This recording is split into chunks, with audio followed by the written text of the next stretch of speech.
할렐루야. 아멘. 바울은, 베드로는 우리의 믿음을 말할 때 믿음의 결론은 곧 영혼의 구원이다, 그렇게 얘기했습니다. 베드로전서 1장 9절 말씀이죠. 믿음의 결론은 무엇이다? 영혼의 구원이다. 믿음의 결론은 영혼의 구원이다. 우리가 믿음 생활을 하지 않습니까? 근데 구원을 받지 못하면 믿음 생활은 헛것이에요. 믿음 생활은 구원의 확신에서부터 시작됩니다. 구원의 확신. 그리고 이 구원의 확신이 있다면 구원의 기쁨이 수반되어야 됩니다. 새 생명을 얻었으니 기뻐하는 건 당연하죠. 그래서 예수 믿는 사람은 기쁘게 사는 거예요. 즐겁게 사는 거죠. 뭐가 그렇게 너는 좋은 일이 많냐? 남들이 궁금할 정도로 늘 기뻐야 돼요. 얼굴에 웃음이 가득 차고 늘 신나고 긍정적이고 적극적으로. 구원의 확신, 구원의 기쁨 때문입니다. 바울은 부활장인 고린도전서 15장 19절에서 이렇게 말했어요. 만일 그리스도 안에서 우리의 바라는 것이 이 세상의 삶이 전부라면 모든 사람 가운데 믿는 우리가 가장 불쌍한 사람이다 라고 말합니다. 만일 우리가 예수를 믿고 살아가는 사람인데 이 땅의 삶이 전부라면, 이 땅의 삶이 전부라면 예수 믿는 우리가 가장 불쌍한 자다, 그렇게 바울이 부활장에서 얘기했습니다. 제가 신앙생활하고 그렇게 신앙이 오래지 않았을 때에 이 천국에 대한 확신, 구원이 주는 기쁨으로 고민할 때 이 말씀을 보고 얼마나 기뻤는지 몰라요. 그래, 이 땅의 삶이 전부가 아니라 영원한 삶이 있기 때문에 믿음의 사람들은 이 땅의 삶을 과정으로 생각하고 잘 이겨내는구나. 이 땅에서 비록 실패할 수 있고 좌절할 수 있지만 그것에 굴복당하는 것이 아니라 우리가 가장 불쌍한 자가 아니라 가장 행복한 사람, 제일 행복한 사람, 이 비교를 하면 그렇지 않습니까? 이 땅의 삶이 전부라면 우리가 가장 불쌍한 자, 제일 불쌍한 자이지만 이 땅의 삶이 전부가 아니기 때문에 우리는 어떤 사람입니까? 가장 행복한 자, 제일 행복한 자입니다. 비교하더라도 우리가 훨씬 행복한 거예요. 그 확신을 가지고 믿음의 사람들이 살았습니다. 오늘 말씀드릴 믿음의 주인공들도 그러합니다. 그들은 분명 현실적으로는 큰 공격 속에 있었지만 믿음으로 기쁨의 복을 누렸던 사람들입니다. 4명에 대해서 말씀드릴 텐데 오늘 성경을 여러 군데를 찾을 거니까 부지런히 성경을 찾아주시기를 바랍니다. 첫 번째 인물입니다. 첫 번째 인물. 이 인물은 마태, 마가, 누가복음, 공관복음이라고 그러죠.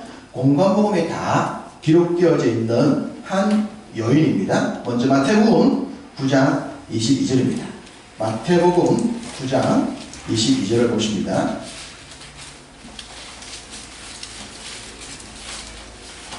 마태복음 9장 22절 제가 읽어드립니다. 예수께서 돌이켜 그를 보시며 이르시되 딸아 안심하라 내 믿음이 너를 구원하였다 하시니 여자가 그 즉시 구원을 받으니라. 내 믿음이 너를 구원하였다 하셨습니다. 자, 20절을 보시면 이 여자가 누구라고 했습니까? 혈류증이죠. 그냥 혈류증도 아니고 12년 동안이나 혈류병으로, 하혈병이죠. 여자의 가장 큰 고통이 피를 흘리는 하혈병으로 고생했던 여자가 바로 믿음으로 구원받았다라고 말하고 있습니다. 누가복음 8장 48절을 보십니다. 동일한 이 여인에 대해서 말씀하고 있는 누가복음 8장 48절 읽어드립니다. 예수께서 이르시되 딸아 내 믿음이 너를 구원하였으니 평안히 가라 하시더라. 여기서도 뭐라 말씀하십니까? 내 믿음이 너를 구원하였다 라고 말합니다. 자, 이 여인에 대해서 좀 더 상세한 설명은 오늘 본문입니다. 자, 읽었던 오늘 본문 마가복음 5장. 자, 마가복음 5장 34절을 다 같이 읽겠습니다. 예수께서 이르시되 딸아 내 믿음이 너를 구원하였으니 평안히 가라 내 병에서 놓여 건강할지어다. 아멘. 자, 믿음의 결론은 뭐가 된다고요? 영혼의 구원. 구원으로 가야 되는 거예요. 이 여인에 대해서 우리 주님이 지금 너의 믿음이 너를 구원했다는 말씀을 하고 계십니다. 그런데 오늘 이 마가복음에는 조금 더 상세한 설명이 붙어 있죠. 26절 보시면 많은 의사에게 많은 괴로움을 받았고 가진 것도 다 허비하였으되 아무 효험이 없고 도리어 더 중하여졌다라고 말씀하십니다. 이 구절 속에 이 여인의 12년이 다 들어있는 거예요. 첫 번째 보면 많은 의사에게 많은 괴로움을 받았다. 아니 의사를 찾아가면 괴로움을 받는 것이 아니라 치유를 받아야 되는데 왜 의사를 찾아갔는데 괴로움을 받았을까요? 1차적으로는 병을 못 고쳤다는 거예요. 많은 의사들이 못 고쳐주었다는 겁니다. 그리고 이 병은 또 여자 병이잖아요. 여러분 지금도 여인병을 치료할 때 남자 의사한테 가는 게 조금 그렇지 않습니까? 부끄럽단 말이에요. 지금처럼 개방된 시대를 살아가도 병 때문에 갔지만 여인으로서 숨기고 싶은 부위를 남자 의사에게 보이는 것은 부끄러워요. 근데 2000년 전에 많은 의사, 대부분 남자였겠죠. 그 많은 남자 의사를 찾아갔는데 괴로움을 당했다고 말하고 있는 거 보니까 고침을 받지 못한 건 당연한 거고 아마 또 성적으로 좀 수치심을 많이 당한 것 같아요. 충분히 그럴 수 있겠죠. 그런 고통을 당했다고 말하고 있습니다. 두 번째는 가진 것을 전부 허비했다. 재산 다 날린 거예요. 12년 만에 재산 전부 다 날린 거예요. 옛날에도 그 암에 걸리면 재산 다 낭비하고 죽는다. 그런 말 있지 않습니까? 지금은 국가에서 암에 대한 좀 보장을 하지만 그러지 않았을 때는 암에 걸리면 다 폐가 맛이 나간다. 그랬거든요. 옛날에는 재산 전부 다 그냥 쏟고 죽는 게 암이었지 않습니까? 이 여인에게 12년 동안 재산 지금 다 날려버렸어요. 빈털터리가 된 겁니다. 자, 그러면 그렇게 되었다고 하더라도 낫기만 하면 됩니다. 결론에 뭐 고생했지만 돈 낭비했지만 나오면 되잖아요. 나오면 되는데 결론이 뭡니까? 아무 효험이 없고 효험이 없었던 것이 아니라 어떻게 됐다? 더 중해졌다. 더 심해졌다. 이러면 답이 없는 겁니다. 12년 동안 온갖 노력을 다했는데 결과가 더 엉망이 되어버린 거예요. 오히려 병원을 안 찾아가고 의사를 안 찾아갔으면 더 좋았을. 돈이라도 가지고 있었으면 더 좋았을. 완전히 엉망진창에 아무것도 남는 것이 없는 최악의 상황에 놓였던 여인에 대해서 오늘 말씀하고 있습니다. 이렇게 아무것도 없는, 아무것도 없어야 했을 이 여인에게 그런데도 놀라운 것은 마지막 무기가 있었다는 겁니다. 마지막 하나의 무기가 있습니다. 그게 무엇일까요? 믿음입니다. 믿음을 놓치지 않았어요.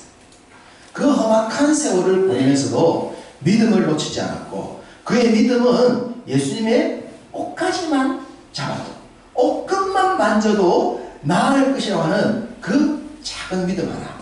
그렇지만 확실한 믿음. 옷끝에 손만 떼도 나을 것이라는 그 확실한 믿음이 이 여인에게 있었다는 사실입니다. 질병이 길면 믿음도 잃어버릴 가능성이 높아요. 성도들 가운데 그렇지 않습니까? 고통에 오르면 신앙을 안 하는 경우가 많죠. 하나님 믿어도 소용없다. 또 사람들도 저 사람은 믿음 생활 잘하는데 왜 저렇게 삶이 좀 안 좋지? 이런 좋지 못한 편도 하다 보니 육신적으로 경제적으로 어려우면 믿음 생활 잘하기가 쉽지가 않거든요. 스스로 그 믿음도 지키기가 참 힘들어요. 그런데 이 여인은 그 믿음을 지켜냅니다. 옷장 하나만 만져도 낫겠다는 그 확실한 믿음. 그것이 있었기 때문에 우리 주님이 이 여인이 자신이 믿은 대로 옷을 만지면 낫겠다는 그 믿음대로 역사하셔서 옷 끝에 손을 대는 순간 12년 동안 그렇게 많은 의사를 찾아가서 노력했던 그 모든 물거품이 됐던 헛수고에 비하여 옷 끝에 손을 한 순간, 찰나의 순간 몸이 나아버린 거예요. 할렐루야. 네. 놀라운 일입니다. 이 놀라운 일. 주님 앞에 와서 도와주세요 했던 것도 아니고 누군가에게 도움을 요청한 것도 아니에요. 살짝 뒤에 와서 옷자락만 만지고 살짝 사라지려고 그랬어요. 그런데 주님이 이 여인을 또 찾지 않습니까? 부르잖아요. 왜 부르십니까? 이 말씀이죠. 내 믿음이 너를 구원하였느니라. 이 말씀을 주시기 위해서 불러내는 거예요. 여인이 두려움 가운데 나왔는데 주님이 그 두려움 가운데 이 여인에게 사회적으로 회복되는 것을 선포하시는 거죠. 치유가 되었어. 치유보다 더 중요한 것은 너의 믿음이 너를 구원하였느니라. 이 놀라운 축복을 여인이 받아들입니다. 두 번째 인물은 두 개의 복음서에 나오는 사람입니다. 누가복음 18장을 보겠습니다. 누가복음 18장 42절입니다. 누가복음 18장 42절. 예수께서 그에게 이르시되 보아라 내 믿음이 너를 구원하였느니라 하시네. 마가복음 10장 51절도 보겠습니다. 마가복음 10장 51절. 마가복음 10장 52절 같이 읽습니다. 예수께서 이르시되 가라 내 믿음이 너를 구원하였느니라 하시니 그가 곧 보게 되어 예수를 길에서 따르니라. 자, 이 두 말씀도 공통적으로 하고 있는 게 뭡니까? 내 믿음이 너를 구원하였느니라. 믿음의 결론은 영혼의 구원. 이 말씀에 가장 적합한 결실을 보여주고 있는 이 사람 46절에 보면 이 사람이 누구인지를 밝히고 있습니다. 누굽니까? 바디메오. 우리가 잘 알고 있는 바디메오입니다. 여리고에 살고 있었던 디메오의 아들 바디메오. 바디메오가 이 주인공입니다. 우리가 일반적으로 어떤 치유 사건을 볼 때는 예수님을 찾아오는 경우가 많죠. 친구를 침대에 누워서 지붕을 뜯어서 예수님을 찾아왔던 친구들처럼 찾아오는 경우 신방을 받았을 경우 우리 예수님이 38년 된 병자를 낫게 하기 위해서 베데스다에 찾아가시지 않습니까? 사마리아를 수가성애를 만나기 위해 찾아가시잖아요. 찾아가시는 경우, 찾아오는 경우 이 접촉점이 있는 거예요. 그런데 바디메오는 그게 아니에요. 바디메오는 앉아있다가 지나가는 소리를 들었어요. 지나가는 소리. 그 지나가는 소리를 듣고 가만히 있었던 것이 아니라 소리치기 시작합니다. 뭐라고 소리칩니까? 다윗의 자손 예수여 나를 불쌍히 여기소서 라고 소리치잖아요. 소음이죠. 소음이었어요. 주변 사람들이 야 좀 시끄러워 조용히 소음이었습니다. 남들은 듣기 싫은 소리였어요. 그런데 주님은 이 소리를 들으시는 겁니다. 세상 사람들은 우리의 찬양이나 우리의 고백을 엉뚱으로 헛된 것으로 보는 거죠. 그런데 주님은 우리의 찬양과 우리의 신앙 고백을 귀하게 보시는 거예요. 세상이 듣는 것과 주님이 보시는 건 달라요. 주님은 이 바디메오가 주변에서 많이 이러고 있는 그런에도 불구하고 계속 소리친단 말이에요. 이 바디메오의 소리는 우리 주님의 발걸음을 멈추게 하셨어요. 분주하게 가시던 주님의 걸음을 멈추게 하고 주님을 하여 돌아보게 만들고 주님의 관심을 갖게 만들고 그리고 주변 사람들을 조용히 시키면서 이 바디메오를 찾아가셔서 그의 요구사항을 들어주십니다. 주님의 발걸음을 멈추게 할 수 있고 주님에게 관심을 갖게 만들 수 있고 주님이 우리의 소원을 들어줄 수 있는 그 부르짖음, 열정, 갈급함 이것이 우리 믿음 생활에 있어야 해요. 하나님은 열심히 특심하신 분이지 않습니까? 하나님이 열심으로 일하시잖아요. 그러니까 믿음의 사람들도 열정적이길 원하는 거예요. 이 바디메오처럼 막 열정적으로 이루받기 위해서 주 앞에 좀 간절할 수 있는 이런 모습이 필요한 겁니다. 그런 노력들이 우리 삶을 또 새롭게 만들고 윤택하게 만드는 하나의 방법도 됩니다. 제가 주보 1면에 글을 적었지만 제가 지난주 다른 교회, 섬겼던 교회 헌신일에 갔다가 거기서 함께 선생님 했던 분이 그러더라고요. 목사님 그때 주일날 새벽기도 선생님 불러놓고 새벽기도 마치자마자 사택에 불러가지고 교사했던 거 기억하시냐고. 내 정말 목사님 가면 왜 그렇게 고생시켰냐고 따지고 싶다고 그러더라고요.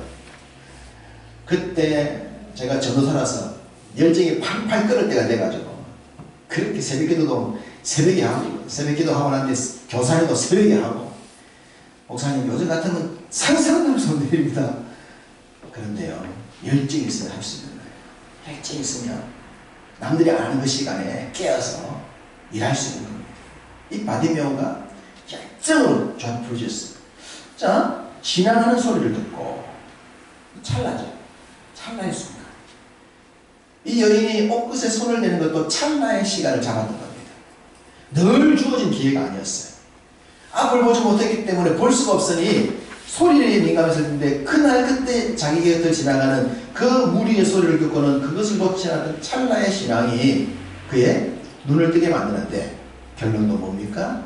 너의 믿음이 너를 구원하였느니라. 도대체 이 바디메오의 소리침이 어떤 믿음인지 모르지만 우리 주님이 이걸 믿음으로 보신 거예요. 그 갈급한 소리를 주님이 그 남들은 조용히 하라고 하는 그 소음이 신앙 고백으로 들린 겁니다. 그래서 너의 믿음이 너를 구원하였느니라. 이 놀라운 축복을 찰나의 순간을 잡았던 바디메오가 얻었다는 것을 본문은 말씀합니다. 세 번째 만나볼 사람은 누가복음 7장 50절입니다. 누가복음에만 이 여인에 대한 기록이 옵니다. 누가복음 7장 50절 읽어드립니다. 예수께서 여자에게 이르시되 내 믿음이 너를 구원하였으니 평안히 가라 하시니라. 여기서 역시 내 믿음이 너를 구원하였느니라 라고 말씀합니다. 이 여인이 누군가 37절을 보시면 나와 있습니다. 37절 누가복음 7장 37절 같이 읽습니다. 그 동네에 죄를 지은 한 여자가 있어 예수께서 바리새인의 집에 앉아 계심을 알고 향유 담은 옥합을 가지고 와서 자, 이 여인은 죄인입니다. 이름이 밝히지 않은 동네에서 그냥 죄인이에요. 아마 과거가 있는 여자였겠죠. 그래서 모든 사람들이 이 여자를 볼 때 아 이제 죄인 취급당했던 여자입니다.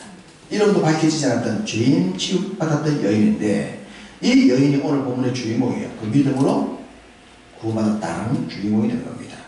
죄인이었다면 당연히 친구도 없었겠죠. 말을 섞을 사람이 없었을 거예요. 유대인들은 이 죄인들 부정하다 생각하잖아요. 그러니까 말도 안 섞어요. 친구도 없어요. 가까이 가서 옷깃만 스쳐도 부정하다고 옷을 빨지 않는 거예요. 얼마나 외로웠겠습니까? 죄인으로 취급받고 친구도 없고 만날 사람도 없고 늘 혼자 살았을 거예요. 외롭게 살았던 이 여인. 그랬던 이 여인에게 믿음이 있었던 겁니다. 그리고 감사가 있었던 거예요. 그래서 주님을 만났을 때에 자신의 향유, 전 재산과 같은 향유를 아낌없이 주님에게 부어드리는 행위를 합니다. 그러나 이 행위가 그 당시 주변 사람들한테 어떻게 평가가 됩니까? 낭비였죠. 아니 왜 이걸 낭비하냐? 나는 기쁨으로 드리는데 감사함으로 드리는데 남들의 눈에는 소비로 보이는 거야. 낭비로 보이는 거야. 이걸 아껴서 다른 데 더 쓸 수 있었을 텐데 다른 용도로 보이는 거예요. 이게 믿음의 가치관의 차이인 겁니다. 나는 하나님을 사랑하고 나는 주님께 받은 은혜가 크기 때문에 나는 나의 가장 소중한 것을 주님께 드릴 거야. 이거 나의 믿음의 중심이죠. 어떤 사람은 내 자식한테 줄 거야. 사람은 중요하다고 생각하는 데 투자가 되어 있어요. 무엇이 더 중요한가? 이 여인에게는 주님이 더 소중했던 거예요. 사람들에게는 죄인 취급받고 자신들의 헌신조차도 인정받지 못했지만 그는 주님 앞에 아낌없이 자신의 것을 드리기를 원했던 겁니다. 그 드림을 주님이 보시고 뭐라 말합니까? 믿음을 보신 거예요. 그것을. 그래서 너의 믿음이 너를 구원했다. 이 평가를 내리신 겁니다. 여러분, 우리가 뭐 죽어봐야 알겠습니까? 죽어서 지옥 들어가봐야 진짜 있네? 그럴 겁니까? 그때 가서? 너무나 명확하게 말씀에 약속하고 계시잖아요. 그렇기 때문에 이 구원의 기쁨, 믿음의 기쁨, 믿음의 즐거움, 이걸 누리려 하는 겁니다. 때로는 사람들이 이해할 수 없고 나의 행동과 나의 헌신과 나의 드리짐을 평가절하하겠지만 믿음으로 감사함으로 그걸 감당할 줄 알아야 하는 겁니다. 네. 이전에 이전교회 있을 때 우리 최성심 집사님이 저한테 크게 맞춰놓으면 돈을 10,000원씩 20,000원씩 어디가 50,000원 얼마나 손에 쥐주는 거. 목사님 주의 종은 피로가 회복되야 되니까 찜질방 가셔가지고 맛있는 거 사드시고. 그분은 항상 추리했잖아요. 항상 추리하고 교회 식사 엄청 많이 하셔도 잘 못 드셔가지고 근데 그분이 저한테 많은 임하시 줄 때마다 제가 얼마나 민망했겠습니까? 그러나 그분에게는 목사가 주의 종으로 보인 거예요. 하나님의 사자로 보인 거예요. 그래서 자기는 그렇더라도 자신의 용돈을 아껴가지고 목사님 찜질방 가시고 맛있는 거 사드시라고 하는 것을 그분은 그의 믿음으로 가지고 있었던 거예요. 남들이 보면 저 목사가 말이지 저 할머니 돈이나 받고 말이지 저 사기꾼 같은 그렇게 평가할 수 있지 않겠습니까? 저도 뭐 얼마나 민망한지 몰라요. 다 인사하면서 악수하면서 목사님 일찍 주는 거예요. 제가 아니까 뭐 사람들 모를 수가 없고 하지 말아요. 평상시에 만나면 제발 좀 그러지 마세요 해도 이분은 저한테 그렇게 하는 것을 자신의 삶의 기쁨입니다. 이전에 자식이 사업 잘 될 때는 이전 교회 목사님 다른 교회 있다 오셨는데 그 목사님한테 제가 10만도 드리고 20만도 막 드렸는데 지금은 자식이 사업이 안 돼가지고 만 원밖에 못 준다는 거예요. 그러면서 이렇게 섬기는 그 마음을 누가 이해할 수 있겠냐 말이에요. 이 죄인인 여자가 재산이라고 이게 전부인데 그 한순간에 주님께 깨어들을 때 모든 사람들이 미친 여자 아니냐고 뭐 하는 짓이라고 지나먹고 살지 뭐 예수님 이상한 건 아니야 말려야 될 거 아니야? 그러면 형편이 아니면 말려야지 그거 가지고 또 맞냐? 모두가 그렇게 평가할 수 있지 않겠습니까? 그런데 그 속에는 이 주님과 여인만의 그 통함이 있었던 거예요. 그래서 이 여인이 성경 역사가 있을 때 인류 역사가 있는 동안에 사람들로 하여금 귀를 뜨게 만드시고 길이길이 이 여인을 빛내고 계신 겁니다. 얼마나 멋집니까? 사람들에게는 외로움 당했지만 주님께는 칭찬받았던 죄 사함받고 거듭나고 구원의 은혜를 드렸던 이 멋지고 아름다운 여인의 이 헌신, 이 감사, 이 믿음을 우리도 본받아야 할 줄 믿습니다. 마지막 네 번째 사람을 만나보겠습니다. 누가복음 17장 19절입니다.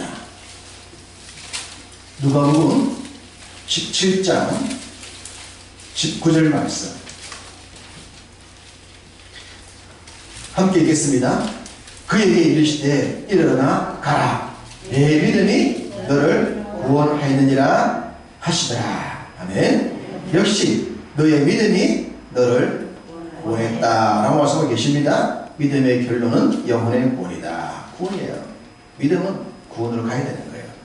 이 사람이 누군가 본문의 앞에 흐르면 이방인 한센병 환자, 다병 환자, 한센병 환자였습니다. 10명의 한센병 환자가 주님에게 치유를 받았는데 그 중에 이방인이었던 이 사람만 주님께 와서 무엇을 했었죠? 감사를 했던 거예요. 감사. 구원의 확신엔 분명히 감사가 따른다고 말씀드리지 않습니까? 기쁨이거든요. 기쁨을 감사하잖아요. 감사가 따랐던 거예요. 이 감사했던 이 사람을 주님이 믿음으로 보신 겁니다. 감사를 믿음으로 보신 거예요. 그래서 너의 믿음이 너를 구원했다 라고 말씀하신 겁니다. 오늘날 우리 시대에 지금 감사가 사라지고 있죠. 자녀들도 부모님이 감사를 잘 안 해요. 배우자들도 서로에게 감사를 잘 안 하죠. 당연한 거 생각해요. 여자가 밥 하는 게 당연하지 뭐 그 감사하다 생각하나? 남자가 돈 버는 게 당연하지 그러면 그게 뭐 돈 버는 거 당연하다 생각하고 집안일 하는 거 당연하다 생각하고 낳아줬으니까 키워줘야지 뭐 부모가 낳았는데 내가 낳아냈나? 낳았으니 엄마가 해줘야지 당연히 생각하고 자네가 낳아줬으면 엄마한테 아빠한테 감사하면 살아야지. 이걸 감사가 사라져. 가장 가까이에서 감사해야 될 사람들이 감사하지 않는, 그래서 오히려 상처를 주는 이런 세상, 지금 우리 세상이지 않습니까? 뉴스 보도에 감사에 대한 보도는 별로 없잖아요. 사건, 사건, 문제들만 나오지 감사에 대한 보도들은 없습니다. 그런 것들은 사람들 관심도 안 가져요. 그러나 주님이 원하시는 것은 우리의 삶 속에는 감사죠. 하나님께 감사, 사람들에게 감사. 감사하는 마음을 주님이 믿음으로 보시는 겁니다. 이 시대에 많은 사람들이 감사를 상실할 때도 우리는 감사의 부자가 되면 좋겠습니다. 네. 감사. 목사님 감사합니다. 우리 성도님 감사합니다. 우리 교회 계셔서 감사합니다. 오늘 밥 맛있게 해주셔서 감사합니다. 남편한테 감사하고 부인한테 감사하고 자녀들한테 감사하고 부모님에게 감사하고 늘 감사가 넘칠 때 우리 삶에는 더 좋은 일들이 넘칠 줄로 믿습니다. 네. 성경에 많은 기적에 대한 얘기가 나옵니다. 우리 주님이 많은 일을 행하셨어요. 그런데 성경의 복음서에 많은 내용 가운데 너희의 믿음이 너를 구원하였느니라 라는 내용을 제가 다 살펴보니까 4가지밖에 없어요. 이 4가지만 유일하게 내 믿음으로 너가 구원받았다 라고 말씀하신 겁니다. 혈루증인 여인, 앞을 보지 못했던 바디메오, 죄인으로 취급받던 여인, 이방인, 한센병에 들어있던 사람. 다른 사람도 믿음이 있었겠지만 기록된 것만 보면 그런 겁니다. 이 사복음 속에 내 믿음으로 내가 구원받았다는 내용이 4명밖에 없어요. 그래서 제가 4명만 소개를 시켜드린 거예요. 그래서 이 4사람의 별명을 제가 자신을 구원한 사인방이다. 그렇게 자신의 믿음으로 자신을 구원한 사람으로 평가를 한 겁니다. 말씀을 드렸듯이 믿음은 선물이에요. 분명 하나님께서 우리 주신 선물이에요. 그래서 그 선물을 가지고 자신을 구원할 수도 있고 그 선물을 가지고 자신을 망칠 수도 있어요. 이 사람들은 하나님께 받은 선물을 가지고 자신들을 구원을 받게 만들었어요. 그 믿음을 잘 선용했던 겁니다. 선물을 주신 우리 주님이 얼마나 좋았겠습니까? 야, 내가 선물을 줬더니 저렇게 잘 쓰네. 참 이쁘다. 주님이 우리가 재물을 맡겼는데 재물을 잘 쓰고 또 이뻐서 야, 더 주고 싶다. 더 맡겨야 되겠다. 참 잘 쓰네. 그러지 않겠습니까? 주님이 주신 것들을 잘 사용할 때 그 속에 윤택한 은혜가 나올 줄로 믿습니다. 믿음의 결국은 영혼의 구원입니다. 영혼의 구원을 받는 자에는 기쁨이 있어야 됩니다. 그것이 믿음 생활입니다. 오늘 본문에 나온 이 사람들은 현실적으로 볼 때 기뻐할 수도 없는, 감사할 수도 없는 그런 사람들이었어요. 죄인이기 때문에 향유병 하나가 인생의 전부였고 가진 거 다 잃어버려서 아무것도 없었고 앞을 보지 못하니 구걸하며 살았고 그 당시 저주받은 병 한센병에다가 이방인이니까 얼마나 그들의 형편이 없었겠습니까? 그러나 그들은 주님께 인정받을 수 있는 구원이 있었고 거기서 감사까지 했으니 그들 진정 믿음의 주인공들 아니겠습니까? 우리도 주 앞에 구원의 확신, 구원의 기쁨 가지고 감사하며 살아가기를 주님의 이름으로 축복합니다. 주신 말씀으로